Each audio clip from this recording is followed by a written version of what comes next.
جہاں بھی ذکر حبیب ہوتا ہے وہاں خود خدا بھی قریب ہوتا ہے،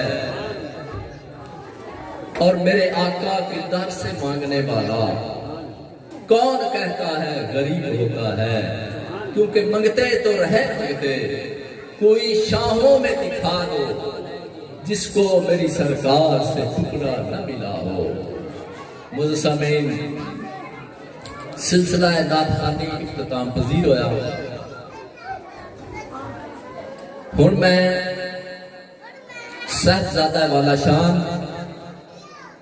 حضرت علامہ مولانا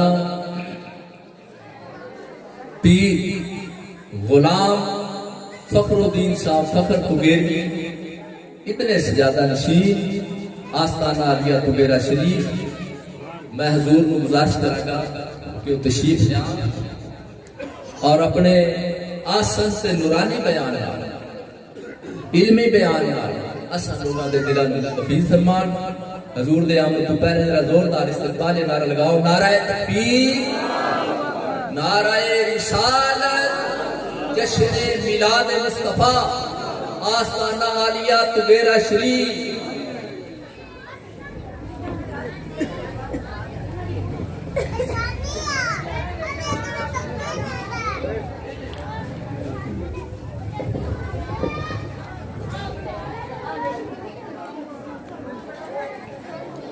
احمدک اللہم یا مجیب کل سائل والصلاة والسلام علی من ہوا افضل الوسائل وعلی آلہ واصحابہ ذوی الفضائل، اما بعد فاعوذ باللہ من الشیطان الرجیم، بسم اللہ الرحمن الرحیم، انا اعطیناک الکوثر، صدق اللہ العظیم وصدق رسولہ النبی الکریم۔ تمام حضرات بسط عقیدت و احترام، بسط عز و نیاز، تاجدار کائنات، فخر موجودات، سرور اور نشینان عالم، فخر آدم بنی آدم، احمد مجتبیٰ حضرت محمد مصطفیٰ صلی اللہ علیہ وآلہ وسلم کی بارگاہ ناز میں ہدیہ درود و سلام پیش فرمائیں۔ اللہم صلی علی سیدنا و مولانا محمد وعلی آل سیدنا و مولانا محمد مبارک وسلم۔ الصلاة والسلام علیکہ یا سیدی یا رسول اللہ وعلی آلکہ و اصحابکہ یا سیدی یا حبیب اللہ۔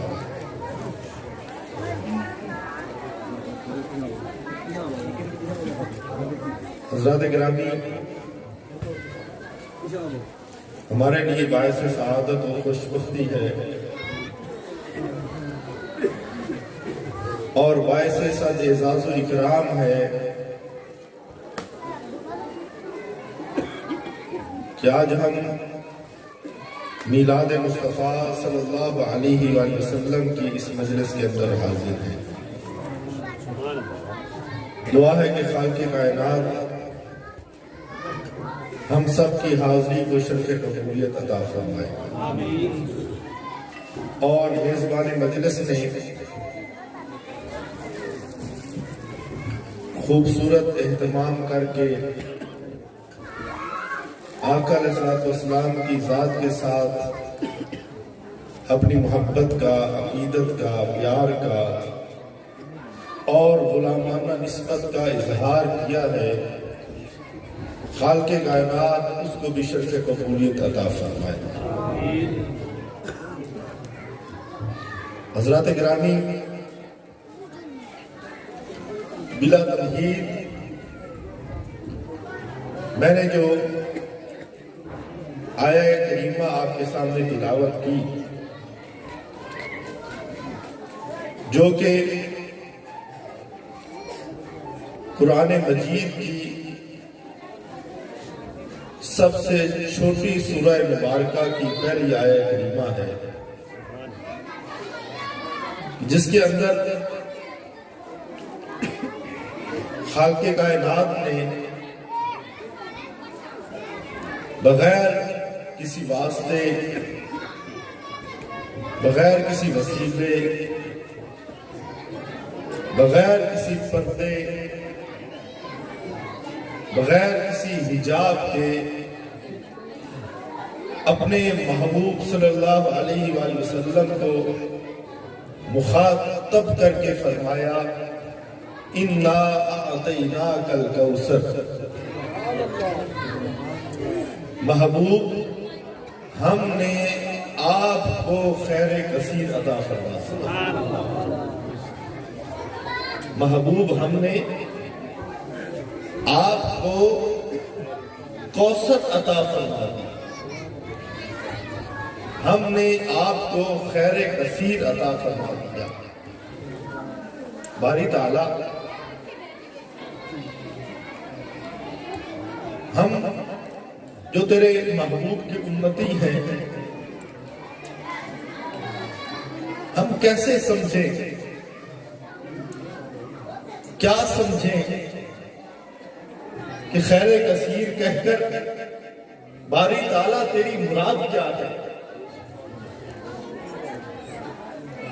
تو نے اپنے محبوب کو کون سی خوبی میں خیر کثیر عطا فرمایا، اور اس خوبی کی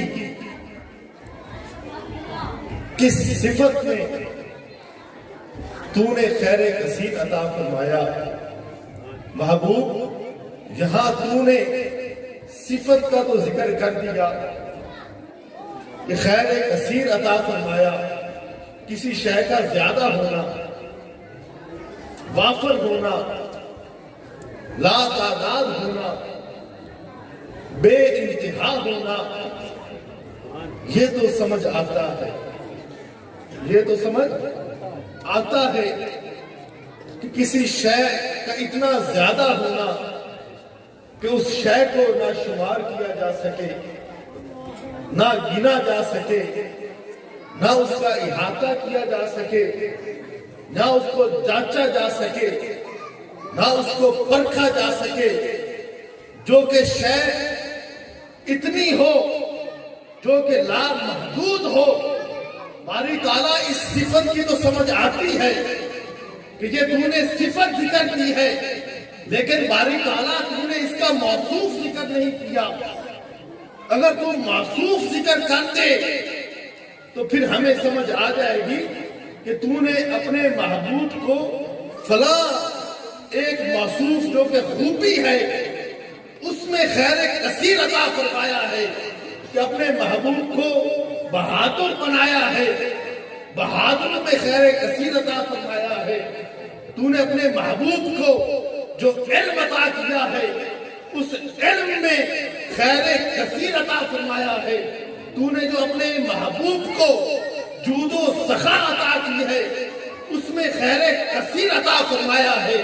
تو نے جو اپنے محبوب کو خصائص دیے ہیں ان میں سے کوئی ایک خصلت کا نام دے دیتا، تو نے جو اپنے محبوب کو جو خصائص عطا کیے ہیں کسی ایک خصلت کا نام دے دیتا، تو نے اپنے محبوب کو جو شمائل عطا کیے ہیں ان میں سے کوئی ایک شمائل بیان کر دیتا، باری تعالیٰ ہمیں سمجھ آ جاتی کہ تو نے جو اپنے محبوب کو خیر کثیر ہونا، بہت زیادہ ہونا، اتنا ہونا کہ جس کو نہ سمجھا جا سکے، جس کو نہ حد میں لایا جا سکے، نہ جس کا احاطہ کیا جا سکے، باری تعالیٰ ہمیں سمجھ آ جاتی۔ خدا نے فرمایا میں نے اپنے محبوب کو جو خوبیاں عطا کی ہیں، جو خصائص عطا کیے ہیں، جو شمائل عطا کیے ہیں، جو عظمتیں عطا کی ہیں، جو رفعتیں عطا کی ہیں، فرمایا اس کی بھی کوئی انتہا نہیں ہے، اور اس میں جو خیر کثیر عطا کیا ہے اس کی بھی کوئی انتہا نہیں ہے۔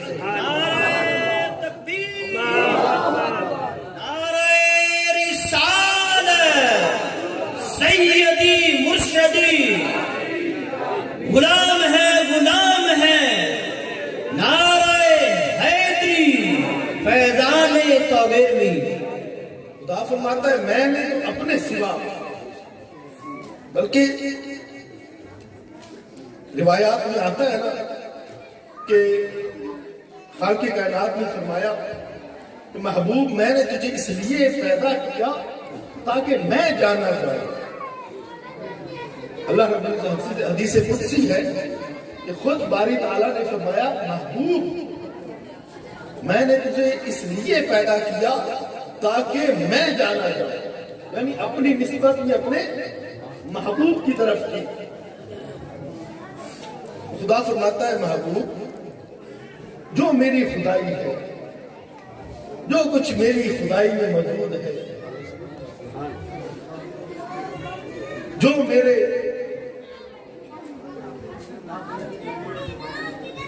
موجودات میں، کائنات میں، فرمایا جو کچھ ہے محبوب وہ سارا میں نے تجھے عطا کر دیا. وہ سارا میں نے تجھے عطا کر دیا ہے، وہ سارا میں نے تجھے دے دیا ہے، اور کوئی حد نہیں رکھی کہ میری خدائی میں تیری اتنی حد ہے. میری جتنی عطا ہے اس میں میں نے کوئی حد اس کو تقسیم کار نہیں کیا، اس کو محدود نہیں کیا، بلکہ کیا فرمایا اِنَّا أَعْطَيْنَاكَ الْكَوْثَرَ، کہ جو کچھ میری خدائی میں موجود ہے محبوب وہ میں نے تجھے عطا کر دیا، وہ میں نے تجھے عطا کر دیا. رات بات ہو رہی تھی، میں نے تھوڑی سی وہ بات چھیڑی تھی اور ختم کر دی. آج اس کی تھوڑی سی تفصیل کرتے ہیں. کیا کر صلی اللہ علیہ وسلم نے فرمایا، حدیث متفق علیہ ہے کہ امام بخاری اور مسلم دونوں نے اس حدیث مبارکہ کو بیان کیا ہے. کیا کہ علیہ السلام نے فرمایا کہ خدا نے مجھے جو کچھ عطا کیا ہے، جو عطا کیا ہے اس کی کیفیت کیا ہے؟ فرمایا واللہ یعطی، خدا نے مجھے عطا کیا ہے، خدا نے مجھے عطا کیا ہے. فرمایا انما انا قاسم، فرمایا تقسیم کرنے والا صرف میں ہی، تقسیم کرنے والا عطا بھی صرف مجھے کرتا ہے. یعنی فرمایا کہ تم سب کو عطا کرتا ہے، حقیقی عطا کرنے والا تو رب کی ذات ہی ہے، حقیقی عطا کرنے والا تو وہی ہے، لیکن حضور نے فرمایا وہ عطا صرف مجھے کرتا ہے، وہ عطا صرف مجھے کرتا ہے، اور جو تقسیم ہے وہ صرف در مصطفیٰ سے ہوتی ہے. تقسیم صرف در مصطفیٰ سے ہوتی ہے. اگر کسی نے خدا کی خدائی میں سے کچھ لینا ہے تو وہ ایک ہی در ہے، اور وہ در گنبد خضرا کے مکین کا در ہے. اگر کسی نے اپنی جھولی کو بھرنا ہے، خیرات حاصل کرنی ہے، خدا کے خزانے سے کچھ لینا ہے، تو آقا علیہ السلام نے فرمایا اس کا واحد مصدر اور واحد خزانہ وہ میری ذات ہے. جو میرے در پہ آئے گا وہ خدا کی خیرات لے جائے گا، جو میرے در پہ آئے گا وہ خدا کی خیرات لے کے جائے گا. اس لیے اللہ حضرت نے کہا اِنَّا أَعْطَيْنَاكَ الْكَوْثَرَ، اِنَّا أَعْطَيْنَاكَ الْكَوْثَرَ، ساری کثرت پاتے یہ ہے. اِنَّا أَعْطَيْنَاكَ الْكَوْثَرَ، ساری کثرت پاتے یہ ہیں. رب ہے موتی، یہ ہے قاسم. موتی رب ہے. تقسیم کرنے والے کون ہیں؟ آقا علیہ السلام. اعلیٰ حضرت فرماتے ہیں کہ رب ہے موتی اور یہ ہے قاسم. دیتا وہ ہے دلاتے یہ، دیتا وہ ہے دلاتے یہ ہے. حضرات گرامی، خدا نے اپنے محبوب کو اپنی خدائی کا سب کچھ عطا کر دیا. سب کچھ دے دیا. کہ یہ حدیث میں آتا ہے، آپ سنتے رہتے ہیں کہ آقا علیہ الصلوۃ والسلام نے فرمایا کہ اللہ رب العزت نے اپنے خزانوں کی کنجیاں میرے ہاتھ میں تھما دی. سبحان اللہ. ایک روایت میں آتا ہے کہ ارض و سما کی کنجیاں اللہ رب العزت نے میرے ہاتھ میں تھما دی. ایک روایت میں آتا ہے کہ جنت کی کنجیاں اللہ رب العزت نے مجھے عطا کر دی. کس طرح عطا کیا؟ کس طرح عطا کی؟ اس کی ایک چھوٹی سی جھلک آپ کی خدمت میں پیش کرتا ہوں. بخاری شریف کی حدیث ہے اور حضرت ابو سعید خدری رضی اللہ تعالیٰ عنہ روایت کرتے ہیں کہ آقا علیہ الصلوۃ والسلام کا روزانہ کا یہ معمول تھا کہ آپ صبح فجر کے وقت سنتیں اپنے گھر میں ادا فرماتے اور اس کے بعد فرض نماز پڑھانے کے لیے مسجد نبوی میں تشریف لاتے. ایک دن ایسا ہوا کہ آقا علیہ الصلوۃ والسلام اپنے معمول سے ہٹ کر لیٹ ہو گئے اور صحابہ کی کیا کیفیت تھی؟ صحابہ کہتے ہیں کہ حضور اتنے لیٹ ہوئے کہ ہمیں گمان ہونے لگا کہ کہیں سورج طلوع نہ ہو جائے. سورج طلوع نہ ہو جائے. صحابہ کی کیا کیفیت تھی کہ صحابہ نے اپنی ایڑیاں اٹھائی ہوئی تھی اور ایک نظر سورج کی طرف اور دوسری نظر آقا علیہ الصلوۃ والسلام کے گھر مبارک کے دروازے کی طرف. سبحان اللہ. ادھر دیکھتے کہ حضور کب آتے ہیں، ادھر دیکھتے کہ کہیں سورج طلوع نہ ہو جائے. نماز نہیں پڑھ رہے، نماز نہیں پڑھ رہے.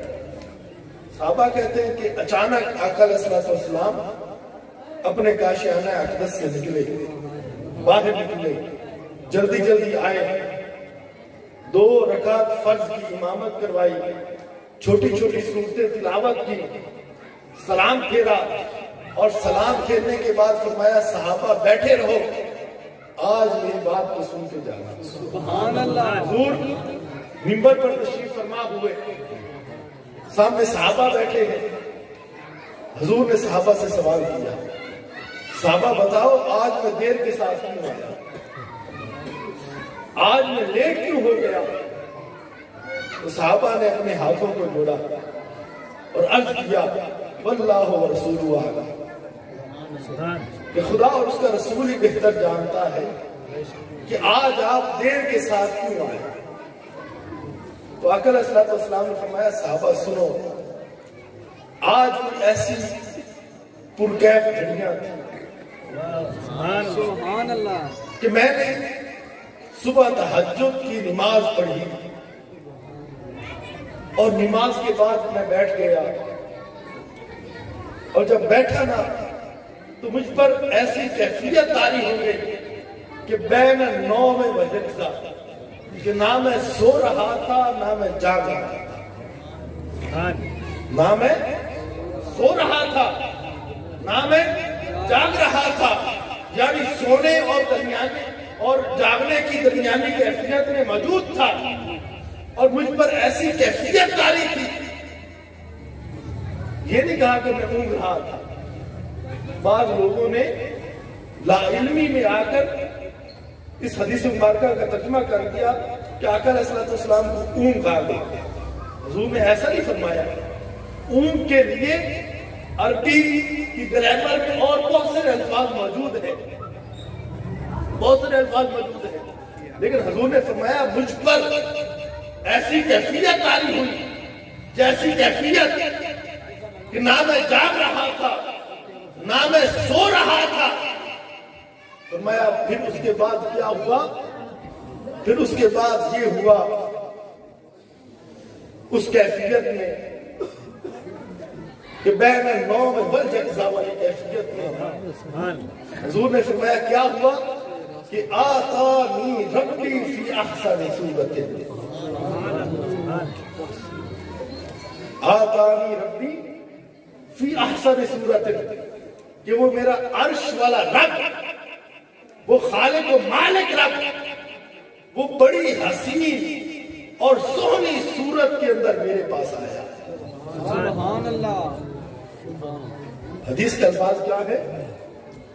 آتانی ربی، میرا رب میرے پاس آیا، فی احسن صورت، جو اس کی شان کے لائق ہے، جو اس کی قدرت کے لائق ہے، ایک حسین صورت میں۔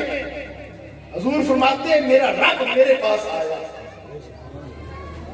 ایک اللہ کے نبی، محبوب نبی، عاشق نبی حضرت موسیٰ علیہ السلام تھے۔ آپ نے سنا ہوا ہے نا کہ حضرت موسیٰ خدا کے بڑے عاشق نبی تھے، بڑے عاشق نبی تھے۔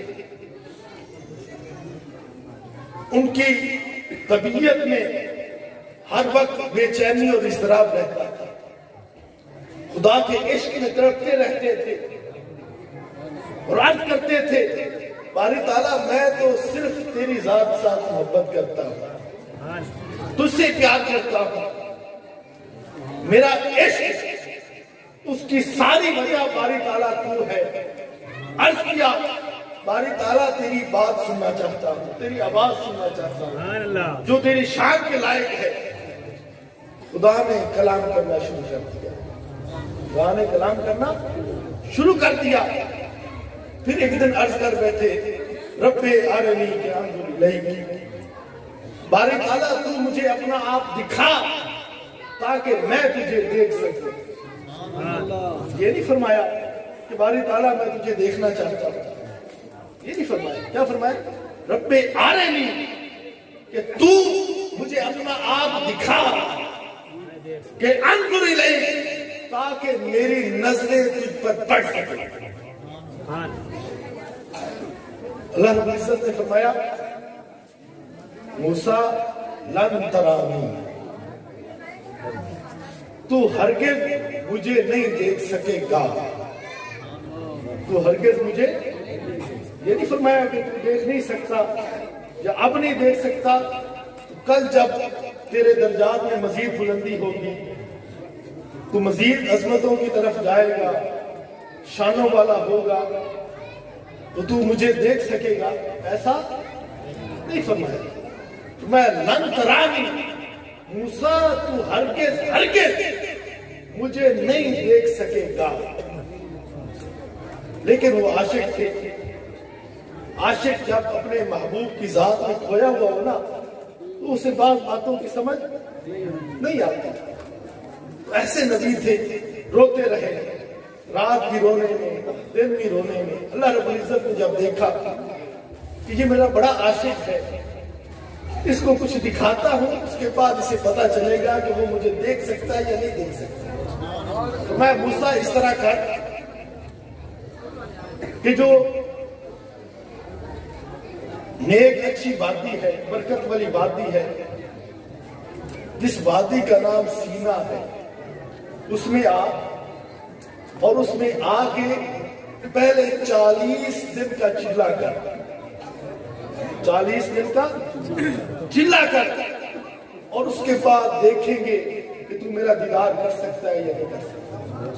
حضرت موسیٰ نے اپنی قوم کو چھوڑا، اپنی امت کو چھوڑا، اکیلے نکلے، سینا کی وادی میں پہنچے، وہیں اپنے جوڑوں کو اتار دیا، اوپر کوہ طور پر چلے، 40 دن وہاں چلا کیا، دن رات عبادت میں گزارے، روتے روتے گزارے، اور اس خواہش اور تمنا کے ساتھ گزارے کہ 40 دن کے بعد مجھے خدا کی زیارت ہو جائے گی، مجھے اپنے محبوب کی زیارت ہو جائے گی، میں اس کو دیکھ لوں گا۔ جب 40 دن پورے ہوئے تو اللہ رب العزت نے فرمایا موسیٰ اب یہ جو کوہ طور ہے میں اس پر اپنی تھوڑی سی تجلی کروں گا، اور تو بھی کوہ طور کی طرف دیکھنا، اگر تو اس تجلی کو برداشت کر گیا تو اس کے بعد دیکھیں گے کہ تم میرا دیدار کر سکتا ہے یا نہیں۔ حضرت اللہ رب العزت نے کوہ طور پر تھوڑی سی تجلی فرمائی، اس کا اثر کیا ہوا؟ وَخَرَّ مُوسَىٰ صَاعِقًا، کہ حضرت موسیٰ علیہ السلام اس تجلی کو برداشت نہ کر سکے اور بے ہوش ہو کر گر پڑے، اور 40 دن تک وہیں بے ہوش پڑے رہے۔ اور جب ہوش آیا تو عرض کی باری تعالیٰ میں تو غلطی پر میں توبہ کرتا ہوں، میں ہرگز تیرا دیدار نہیں کر سکا۔ ایک تو وہ محبوب نبی تھے اور ایک ایسے محبوب نبی ہیں کہ اپنے گھر میں تشریف فرما ہے اور بین النوم والجقظہ والی گھر میں تشریف فرما ہے، اس کیفیت میں ہے، اپنے مصلے پر چٹائی پر بیٹھے ہیں، اور حضور فرماتے آتانی ربی فی احسن صورت، کہ میرا رب بڑی حسین صورت کے اندر میرے گھر میں نعرہ تکبیر، نعرہ رسالت، شان مصطفیٰ، عظمت مصطفیٰ، فیضان توگیروی۔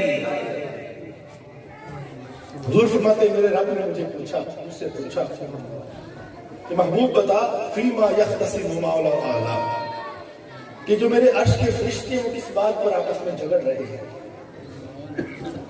حضور عرض کرتے ہیں باری تعالیٰ واللہ اعلم، اپنی بندگی کا اظہار کیا کہ باری تعالیٰ تو ہی بہتر جانتا ہے کہ جو تیری عرش کے فرشتے ہیں وہ کس بات پر آپس میں جھگڑ رہے ہیں۔ اس کے بعد حضور فرماتے ہیں کیا ہوا؟ ایسا ہوا کہ فوادع یادع بینک دفیہ، کہ اللہ رب العزت نے اپنا دست قدرت میرے دو کندھوں کے درمیان رکھا۔ فوادع جو اس کی شان کے لائق ہے، وہ ہاتھوں سے پاک ہے، لیکن جو اس کی شان کے لائق ہے، حضور فرماتے ہیں فوادع یادع بینک دفیہ، میرے رب نے اپنا دست قدرت میرے دو کندھوں کے درمیان رکھا۔ فوجدت بردۃ بین الثدیہ، اور اس کی ٹھنڈک کو میں نے اپنے سینے کے اندر محسوس کیا۔ پھر اس کے بعد کیا ہے؟ حضور نے فرمایا کہ فعلمت ما بین الارض والسماء، جو کچھ زمینوں اور آسمانوں میں تھا، ہوا، ہو رہا ہے اور تا ابد الاباد تک ہوگا، وہ سب کچھ محمد عربی نے جان لیا۔ وہ سب کچھ محمد عربی نے جان لیا۔ انا اعطیناک الکوثر، محبوب ہم نے جو آپ کو خیر کثیر عطا کیا ہے، اس میں ان میں سے ایک خوبی علم کی ہے۔ اور علم کیسے عطا کیا؟ علم کیسے عطا کیا؟ حضور فرماتے ہیں فعلمت ما بین الارض والسماء، جو کچھ زمینوں اور آسمانوں میں ہوا، ہوگا، ہو رہا ہے، سب کچھ محمد عربی نے جان لیا۔ انا اعطیناک الکوثر، اور پھر تقسیم کرنے والے بھی حضور ہی ہیں۔ تقسیم کرنے والے کون ہیں؟ حدیث مبارکہ آپ کو سنائیے نا کہ حضور نے فرمایا واللہ یعطی انما انا قاسم، کہ تقسیم کرنے والا صرف میں ہی ہوں، صرف میں ہی ہوں۔ اب امام بخاری نے الادب المفرد کے اندر، امام ترمذی نے اپنی جامع کے اندر اس روایت کو بیان کیا ہے کہ ایک دن حضرت مولا علی مشکل کشا اور سیدہ فاطمہ الزہرا، میں اب آپ کو نا چند ایک نمونے سناؤں گا حضور کی عطا کے، اس پر سیر حاصل گفتگو تو کوئی نہیں کر سکتا، صرف چند ایک نمونے۔ حضرت مولا علی اور سیدہ فاطمہ الزہرا آپ کی کسی بات پر ایک دوسرے سے شکر رنجی ہو گئی، گھروں میں ہوتی رہتی ہے میاں بیوی کی۔ مولا علی گھر سے ناراض ہو کر باہر نکل، حضور تشریف لائے، پوچھا فاطمہ علی کہاں ہے؟ عرض کیا ابا جان بس کسی تھوڑی بات پر ہماری آج شکر رنجی ہو گئی اور وہ گھر سے ناراض ہو کر باہر نکل گئے۔ حضور نے حضرت مولا علی کو ڈھونڈنا شروع کیا، ڈھونڈتے ڈھونڈتے ڈھونڈتے ڈھونڈتے مکہ کی گلیوں میں مدینہ کی گلیوں میں دیکھا، آخرکار مسجد نبی میں پہنچے۔ جب مسجد نبی میں پہنچے تو کیا دیکھتے ہیں کہ حضرت مولا علی زمین پر لیٹے ہوئے، مولا علی زمین پر لیٹے ہوئے،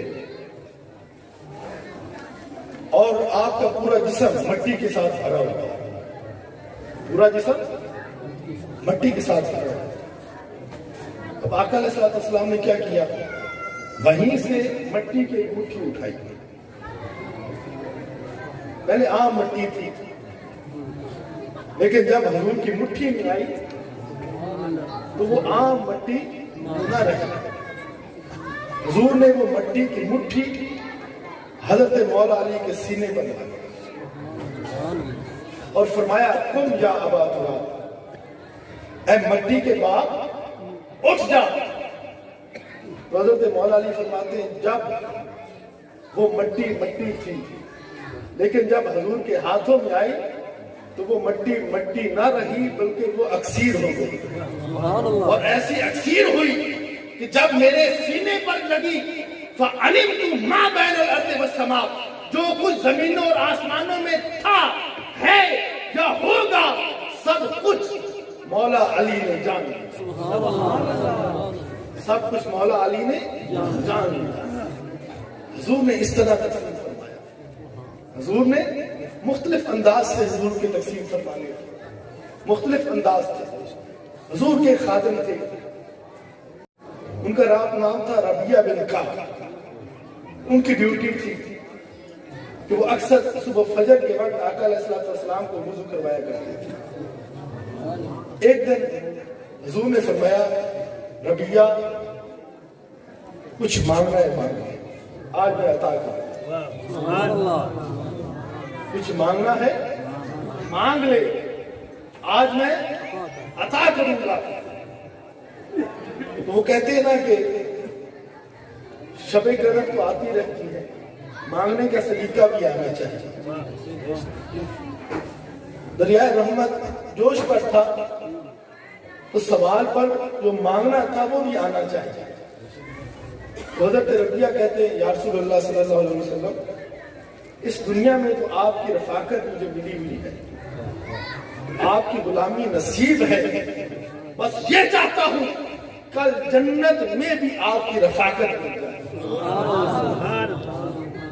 تجھ سے تجھی کو مانگ کر مانگ لی ساری کائنات، تجھ سے تجھی کو مانگ کر مانگ لی ساری کائنات، اٹھتے نہیں ہیں ہاتھ میرے اس دعا کے بعد، اٹھتے نہیں ہیں ہاتھ میرے اس دعا کے بعد۔ آقا علیہ السلام نے دعا کی، فرمایا ربیعہ اب کل جنت کے اندر تو میرا رفیق ہوگا۔ یہ عطا کے نمونے ہیں، یہ عطا کے نمونے ہیں۔ حضور کا ایک صحابی حضور کی خدمت میں حاضر ہوا اور عرض کرتا ہے یا رسول اللہ میں نے اپنی بیٹی کی شادی کرنی ہے، اپنی بیٹی کی شادی کرنی ہے، کوئی ایسا تحفہ دے جو اس کی دنیا کو سنوار دے، کوئی ایسا تحفہ دے جو اس کی دنیا کو سنوار دے۔ اب مختلف انداز تھے نا حضور کے عطا کرنے۔ حضور نے فرمایا جاؤ کوئی شیشی لے کے آؤ۔ وہ صحابی حضور کی بارگاہ میں شیشی لے کے آیا۔ حضور کو اس وقت پسینہ آیا ہوا تھا، حضور نے اپنا پسینہ اتارا اور اس شیشی میں بند کر کے اس کو دے دیا۔ فرمایا جا اس کو لے جا اور اپنی بیٹی کو جہیز کے طور پر دے دے، اس سے اس کی دنیا اور آخرت دونوں سبر جائے۔ مانگا کیا تھا کہ دنیا سبر جائے، عطا کیا ہوئی؟ خوشبو عطا ہوئی، اور ساتھ کیا فرمایا اس سے اس کی دنیا بھی سبر جائے گی اور آخرت بھی سبر جائے گی۔ اب کیا ہوا؟ اس کی شادی ہوئی، وہ خوشبو لگاتی، جو خوشبو لگاتی ان کے گھر سے قریب سے گزرنے والا بندہ اس کو اس کی مہک آتی، اور پورے مدینہ میں وہ خوشبوؤں والا گھر مشہور ہوتے، خوشبوؤں والا گھر مشہور ہو گیا. اس کے بعد اللہ رب العزت نے اسے بچے دیے. وہ اپنے بچوں کے سروں پر تھوڑا تھوڑا حضور کا پسینہ لگاتے سبحان اللہ. اور بچے جس گلی سے گزرتے پیچھے پیچھے خوشبو گزرتی اور لوگ پہچان جاتے کہ یہ بچے خوشبو والے گھر کے بچے, یہ بچے خوشبو والے گھر کے بچے. عطا کے مختلف انداز ہیں. ایسی عطا بھی تھی نا, آپ کو پتا ہے کہ حدیبیہ کا مقام ہے, 1500 صحابہ ہے, پانی ختم ہو گیا, پانی ختم ہو گیا, نہ پانی وضو کرنے کے لیے نہ پانی پینے کے لیے, بالکل پانی ختم. حلق خشک ہونے لگے, حضور کی خدمت میں حاضر ہوئے. حضور نے کیا فرمایا, جاؤ میں کچھ نہیں دے سکتا. کیا فرمایا صحابہ کو, جاؤ میں کچھ نہیں کر سکتا, خدا سے مانگو. کیا فرمایا, آؤ آؤ آ جاؤ, ایک نہیں سب کو اکٹھا کر لو اور ایک چھاکر لے آؤ, مشکیزہ لے آؤ. آقا علیہ الصلوۃ والسلام نے اپنی 5 انگلیاں اس چھاکر میں رکھ دی. پانی کے دریا بہ گئے, پانی کے دریا بہ گئے. اور 1500 صحابہ تھے اور ان سب کے پاس سواریاں تھیں. سب نے پانی پیا, وضو کیا, اپنے جانوروں کو پانی پلایا اور اس کے علاوہ سٹاک بھی کر لیا. اس کے علاوہ کیا, سٹاک بھی کر لیا, رکھ بھی لیا. اور صحابہ نے جب اس حدیث مبارکہ کو روایت کیا اور جس کو روایت کرتے وہ پوچھتے آپ کتنے صحابہ تھے, وہ پوچھتے آپ کتنے صحابہ تھے, تو آگے صحابہ جواب دیتے کہ ہم تھے تو 1500, ہم تھے تو 1500, لیکن اگر 1 لاکھ بھی ہوتے ہمارے لیے وہ پانی کافی تھا. نعرہ تکبیر, نعرہ رسالت, نعرہ حیدری, محمد شہریار حاجی خواجہ قطب فرید, حق فرید, حق فرید. یہ حضور کے عطا کرنے کے مختلف انداز ہیں کہ خدا نے اپنے محبوب کو سب کچھ عطا کر دیا. مدینے کی عورت حضور کے پاس آئی, بلکہ روایت اس طرح ہے کہ حضرت عبداللہ بن مسعود رضی اللہ تعالیٰ عنہ, ان کے ایک شاگرد تھے, ان کا نام ہے ابن عطا, مکہ شریف کے اندر بیٹھے ہوئے تھے. تو حضرت ابن مسعود نے اپنے شاگرد کو کہا کہ یہ وہ عورت ہے جو جنتی عورت ہے, یہ وہ عورت ہے جو جنتی عورت ہے. انہوں نے کہا حضور آپ کو کس طرح پتا اس دنیا میں کہ یہ عورت جنتی عورت ہے؟ انہوں نے کہا ایسا ہوا کہ ہم ایک دن مدینہ شریف میں آقا علیہ الصلوۃ والسلام کی خدمت میں موجود تھے. یہ عورت آئی اور آ کے عرض کرتی ہے یا رسول اللہ مجھے مرگی کا دورہ پڑتا ہے, میں بیمار ہوں, مرگی کا دورہ پڑتا ہے اور جب دورہ پڑتا ہے تو میں بے پردہ ہو جاتی ہوں, میں بے پردہ ہو جاتی ہوں. حضور نے فرمایا کہ تیرے پاس 2 اختیار ہے عورت, تیرے پاس 2 اختیار ہیں. ایک اختیار تو یہ ہے کہ میں تیرے لیے دعا کرتا ہوں اللہ رب العزت سے تجھے شفا عطا کر دے, اور دوسرا یہ ہے کہ میں تیرے لیے دعا کرتا ہوں تو بیمار رہے گی لیکن اللہ رب العزت تجھے جنتی بنا دے گا, تجھے جنت عطا کر دے گا. اب وہ حضور کی صحابیہ تھی, اس کی سوچ آج کل کے مولویوں کی نہیں تھی. صحابہ تو وہ تھے نا جنہوں نے ڈائریکٹ علم عقیدہ حضور سے سیکھا تھا. ان کو پتا تھا کہ حضور سب کچھ کرنے والے ہیں, ساری عطا اسی ذات سے ملی ہے. حضور ہر شے کے مالک ہیں, دینے والے ہیں, حضور داتا ہے.